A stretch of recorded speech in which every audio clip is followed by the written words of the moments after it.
dal leen ak jàmm ami site internet info actubuzz li gën a fës ci bopp xabaar yi nag dañ koy doo rek wàllum nawetaan foofa ca diwaan bu Louga nag préfet ba rek dafa daal di dakkal mbir mu nu mel ginnaaw nag jàmmaarloo yu métti yu fa amoon nag ci diggante ñaari supporters ñaari équipe yi ci la préfet bu Louga nag daal di dakkal ni ki démb ci talaata ji rek lépp loo xamante ne rek ab nawetaan la jëmale ko nag ci zone A bu leen kaaw waaye nag dàqandi na nag boobulee nawetaan ba yeneen jëm jamono ginnaaw violence yi nga xamante ne rek nemmeeku nañ ko fi nag ki dimanche bi ñu génn fi nga xamante ne moom mooy ca stade Albouri Ndiaye bu Louga ci diggante ASC Jamono ak ASC Jawrin lépp ngi commencé nag ci égalisation bi nga xamante ne rek ASC Jamono nag am na ko ci deuxième mi-temps bi ginnaaw match bu tàng jër si la noonu nag ci la supporter yi rek daal di def li nga xamante ne nag moom mooy violence maanaam daal def jàmmarloo yu métti nag ba ay xeex yu métti daal di fay am mbir mu nu mel nag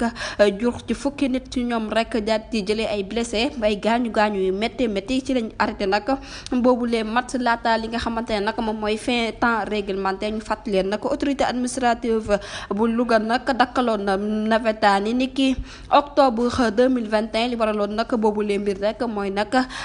li nga xamante ne nag moom mooy jàmmarloo yu métti yi nga xamante ne rek dinañu faral rek di ko gis ci ñaari ASC yooyu mbir mu nu mel nag moo xewaat ni ki bëkk démb rek foofa ca diwaan bu Louga waral nag préfet ba nag